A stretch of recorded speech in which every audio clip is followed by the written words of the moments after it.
హైదరాబాద్ లో ఆందోళనకరంగా గాలి నాణ్యత. నిన్న మొన్నటి వరకు దేశ రాజధాని ఢిల్లీని అతలాకుతలం చేసిన వాయు కాలుష్యం ప్రస్తుతం ఇతర నగరాలపై ప్రభావం చూపుతోంది.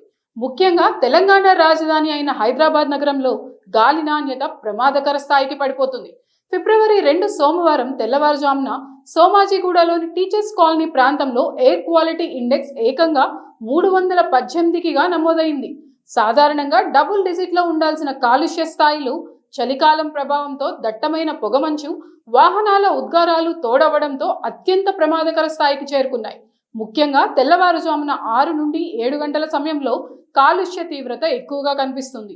దీంతో నగర ప్రజలు, వాహనదారులు తీవ్ర ఇబ్బందులు పడుతున్నారు.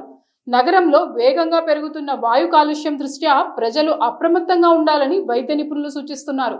ముఖ్యంగా శ్వాసకోశ ఇబ్బందులు, సైనసైటిస్, ఆస్తమా ఉన్నవారు బయటకు వెళ్లేటప్పుడు తప్పనిసరిగా N95 మాస్కులు ధరించాలని హెచ్చరిస్తున్నారు.